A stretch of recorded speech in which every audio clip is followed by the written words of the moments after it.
Pioneers, nizere ko muri amahoro kandi mumeze neza. Ni DMD Bosco basuhuza, uhagarariye CB Rwanda. Uyu munsi twifuje kugira amakuru tubaha kugira ngo mumenye aho CB ihagaze n'icyo iri kubateganyiriza. Tumaze gukorana inama na CEO atubwira update zihari ndetse n'ibigezweho, ndetse na bimwe mu bibazo Pioneers bibaza ku mushinga wa CB, ibyo izakora. Ibintu bimaze kugera ku rundi rwego, hamaze kubakwa ibintu byinshi bikomeye bigiye gufasha Pioneer. CB ifite imishinga migari kandi izagirira umumaro Pioneer mu buryo bwinshi. Harimo umushinga wa e-commerce, aho tuzacuruza ibintu bigiye bitandukanye, by'umwihariko CB ikazaba yihariye ubucuruzi bw'imodoka. Hanyuma ibindi bicuruzwa bindi bikazagirwa n'abacuruzi basanzwe cyangwa se n'abandi bashoramari bazemera kuza gukorera muri iryo soko. Icya kabiri, CB izagira ubucuruzi cyangwa se igikorwa cyo kubakira abantu amazu. Ndaje ndabisesenguraho. Icya gatatu, tuzaba dufite ya gatatu ni icyo twita CB Bank. Izi product uko ari eshatu nizo tuzaba twihariye, akaba arizo ngiye kubasesengurira kugira ngo mumenye uko tugiye kubyitwaramo mu minsi mike iri imbere. Duhereye rero ku kijyanye na e-commerce, muri aka karere turimo duherereyemo, CB irabizi neza ko Pioneers 90% bafite inyota yo gutunga imodoka, kandi mu by'ukuri muri aka karere k'iwacu nta ufite uruganda ruzikora ku buryo wenda ngo twavuga ngo CB cyangwa zifitemo imigabane. Ahubwo CB yo imaze kugirana partnership n'ibigo bikomeye ku isi bikora izo modoka, ku buryo bemeye kujya babaranguza. Ni imodoka zigezweho zo ku rwego rwo hejuru z'ama VIP. Izo modoka, izo nganda bamaze kugirana partnership ku buryo izo modoka mu gihe ibintu bizaba bitangiye, turatangira tukazirangura tukazizana ku isoko, buri wese akihahira uko ashoboye n'uko abyumva. Hari imodoka nyinshi, hari inganda nyinshi plutôt, ntago ari uruganda rumwe. Ndumva bamaze kugirana partnership n'inganda zigeze muri 3 zishobora kuduha ubwoko bw'imodoka nziza zigezweho z'ikinyejana. So rero Pioneer bumva bafite inyota, bafite gahunda yo kuzatunga imodoka, icyo muri kubura ubu ni amaperimi. Ubwo kuba yafite murumva ko biroroshye, ariko wenda n'abatayafite nabwo ntago bagira ubwoba cyane ko azaba ari ababosi bashaka n'abashoferi. Ariko icyo cy'imodoka mwizere ko CB iri ready, yagiranye amasezerano n'inganda zikomakomeye ku buryo bazabaha ibigezweho kandi byiza cyane. Hanyuma icya kabiri, tuze kuri CB Bank. CB Bank imaze kuzura systeme yayo mu minsi mike cyane, turayishyira hanze, hanyuma abantu batangire kufunguramo amakonti. Tubibutsa ko CB Bank izadufasha mu kuretira amapi, cyane ko umuntu azajya ahabwa limite y'amapi agomba kubikuza ku munsi, nk'uko mwabibonye muri systeme ya programming ya Kosasi. Ku bantu bazakenera kubikura bakoresheje uburyo bwa cash, bakoresheje ama ATM cyangwa se ubundi buryo bundi bushobora gutuma bakora kuri cash, mwabonye ko bashyizeho limite. Rero no muri systeme yo kuzagira pi wemererwa ku munsi, naho hazajyaho limite. hanyuma rero nimba ufite umushinga uremereye, nimba ushaka kugura ikintu kiremereye ku isoko runaka cyangwa se ahandi hantu, urumva bizagusaba wenda gufata iminsi ingahe yo kwegeranya ingano y'ayo mapi kugira ngo bizakorohere kwakisesinga kuri cya kintu. So rero CB bank izaba ihari kugira ngo igufashe kurezeriva cyangwa se gukora withdraw y'amapi muri wallet yawe uyashyira kuri banki uyegeranya kugira ngo isaha n'isaha ubashe kuba wabikura cyangwa se ubashe kuba wakora umushinga wawe wifuza, kuko uzaba umaze kugwiza ingano y'amapi akwemerera gukora uwo mushinga.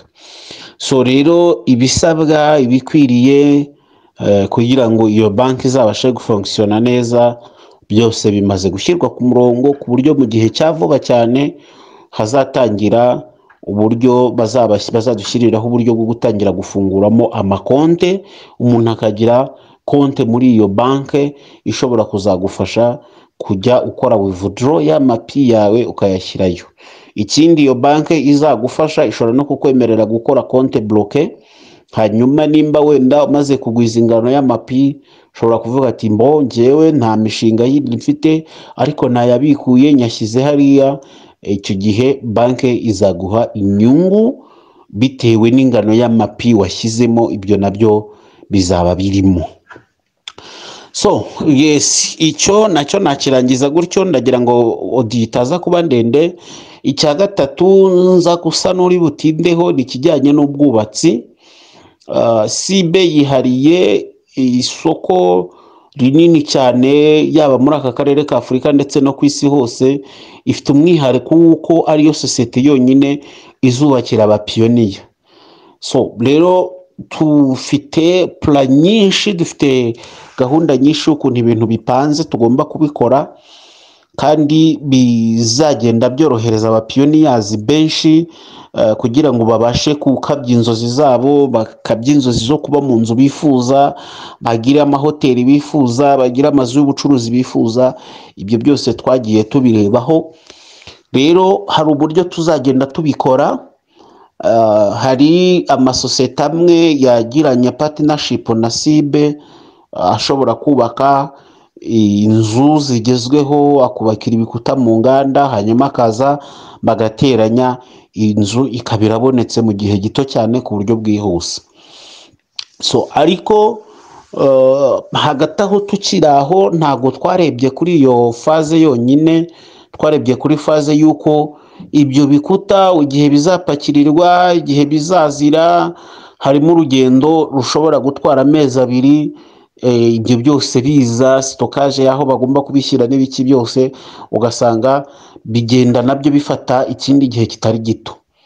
Twahisemo rero gushyiraho uburyo busanzwe nabwo ko tuzabwifashisha muri ubwo buryo bwo kubaka, tugashyiraho uburyo busanzwe bwo gukoresha abenjeniyeri b'iwacu, hanyuma bagapiganira amasoko.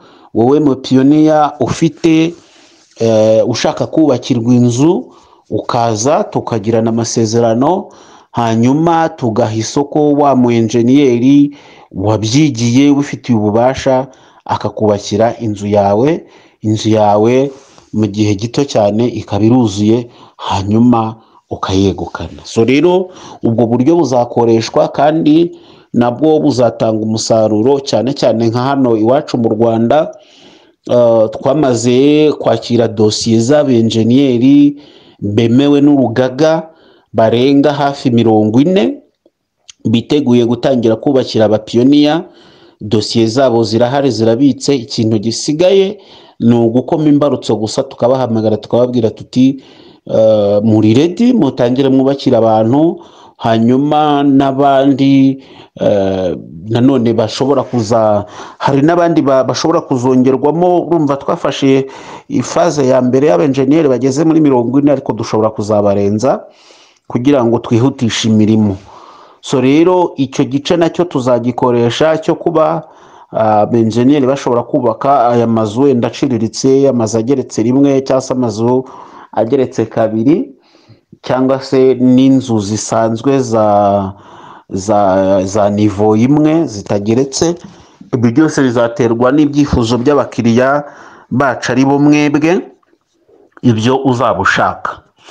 Hanyuma ubwo ibyo byose nitubona open mainnet mu gihe gito tuyitegereje dukurikije ibimenyetso bihari, biratwereka ko rwose turi hafi kwambuka, kandi ngira ngo namwe muri ko byibonera. ubwo niyo mpamvu tubahaye izi update tubabwira ngo mwitegure. Nimba utangira gushaka plan, nimba utangira gutekereza aho ukwiriye gutura, nimba wari utuye ahantu ubona hari mu manegeka akavuga ati ngomba kuzatura ibunaka, ni uburenganzira bwawe. Wowe aho uzaduha akazi tuzagakora, kuko twe twiyemeje gukorera abapiyoniya, twiyemeje gukorera abenegihugu kugira ngo babashe gutura heza. So rero watangira ugategura plan nziza wumva ushaka kuzubakirwa, icyo wowe uzishyura ni amapi, ubundi tukakumurikira inzu yawe yuzuye.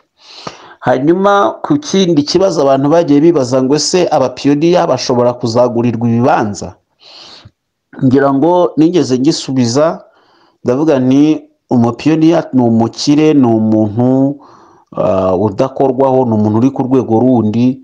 Sinzi nimba baguhitiramo aho ukwiye gutura, ariko twifuza ko muri faze ya mbere abantu tuzubakira byaba byiza umuntu yifitiye ikibanza, kugira ngo bitworohere, cyane cyane ko iminsi ya mbere tuzaba dufite abantu benshi dushobora guha serivisi. Rero urumva tugiye mu byo kujya kugushakira ikibanza bya burundi rugendo rushobora kukudindiza gukorerwa mbere. Ubwo urumva nibura tuzahera kuri faze y'abantu bafite ibibanza, tubanze tububakire. Wenda bazaba bagifite imbogamizi zo kwibonera ibibanza, nabyo twabitekerejeho. Ushobora kuvuga ati nje ntabwo mfite uburyo bwo kwibonera ikibanza, sibe hari uburyo nanone yateguye ko dushobora kuzagufasha kukugurira ikibanza tukakubakira, byose ukishyurira hamwe, nabyo birakunda. Ubundi buryo bwa gatatu, hariho abavuga bati se nge ndamutse mbonye umuturage akaba ashaka kugurisha inzu, kandi iyo nzu nkaba nayishimye, sibe yamfasha iki? Ni ibibazo bimwe na bimwe byagiye byibazwa. Ni ukuvuga ngo icyo gihe nimba wabonye inzu umuturage akaba ashaka kuyigurisha, wowe uzaza ugirane amasezerano na sibe, ya nzu sibe igenda yigure, yishyure wa muturage amafaranga y'ubwoko akeneye, swati amadolari, swati amafiyati mani asanzwe. Hanyuma ya nzu nimara kuba iya sibe imaze kugurwa, sibe nayo kuko wowe ari we wayiranze kandi ari nawe wayishakaga, sibe izakugurisha ya nzu yongeyeho inyungu, kuko ni kampani. Ntabwo tuzaguha ya nzu ku giciro twayiguzeho na wa mukiriya wundi, na nyiri inzu. Dufate urugero, nimba ushimye inzu ikaba ihagaze wenda miliyoni 100, twebwe tuzagenda twumvikane twimwishyure za miliyoni 100 ziwe. Nitumara kumwishyura za miliyoni 100, natwe nitujya kuyikugurisha tuzashyiraho wenda inyungu ya miliyoni 5, kuko natwe kampani igomba kugira akanyungu igira gute ibona. Hanyuma twe tuzabara miliyoni 105 zihwanye n'amapi angahe. Wewe wishyura amapi, hanyuma wegukana inzu, bibe birarangiye. So numva ubwo buryo bwose tuzabukoresha. Hanyuma nyuma y'ibyo tuzakurikizaho ikindi cyiciri twateguye nacyo cyo kuba dushobora gukorana na leta bya hafi, hanyuma tukagura ubutaka bwagutse, twe tukabwubakaho amazu y'icyitegererezo, amazu agezweho yo ku rwego rwiza. Noneho abapiyoniyazi bandi bashoboye babishaka bakaba baza bakagura ya mazu yubatse. Iyo faze nayo tuzayikora kugira ngo buri muntu wese ku byifuzo byiwe abashe kwibonamo. hari uzahitamo kugura izo twubatse, hari uzumvikana n'umuturage akatwereka iyo yashimye tukayimugurira, natwe tukayimugurisha, hari uwo tuzubakira afite ikibanza. Byose izo procedure zose twamaze kuzinoganya ku buryo ibintu nibitangira natwe turi ready yo guhita dutangira kubaha serivisi. So rero numva nababwira ngo ni mutuze imitima, ahubwo mutegure imitima, mutegure n'ibyo mwifuza ko twabahamo serivisi, hanyuma natwe akazi nigatangira tubakorera akazi kuko mubishaka. Numva update nabaha ku bijyanye na sibe, nasa n'ubu mvuze bike bishoboka kuri ibi, nkaba mbabwiye ibyo. Hanyuma ibisigaye turi gufinaliza utuntu tw'amasekirite n'iki kugira ngo ibintu byose bijye mu buryo. Hanyuma ibyo nibirangira, cyane cyane ibisigaye ni ibya CB bank, kugira ngo tubone uburyo bwo kuba abantu bashobora gufungura amakonte, bazabona uburyo bwo gukora ama KYC kuko konte zigomba kuba ziri verifiye. Hanyuma noneho mu minsi iri imbere dutangire ibikorwa no kubaha serivisi. So rero twabwira aba pioneers mwese aho muri ngo Uwiteka akomeze abarindi, kandi mukomeze muteguri intekerezo zanyu, kuko ibi byiza byose nimwe byabikiwe, nta wundi byateguriwe, nta wundi byabwiwe uzabihabwa. Ni iby'aba pioneers bose bagize amahirwe yo kumayininga pi. So rero turi kumwe kandi turahari kugira ngo dukomeze gufashanya. Reka mbifuriza umugoroba mwiza, Uwiteka akomeze kubarinda, kandi ibibazo mushobora kwibaza nabyo turi kubishakira ibisubizo. Simvuze ngo muhite mubitubaza nonaha, ahubwo ibibazo muri kwibaza natwe tuzi ibyo society ikeneye cyane, byose turi kubishakira ibisubizo kugira ngo ubuzima buzarushaho kugenda neza. Imana ibahe umugisha.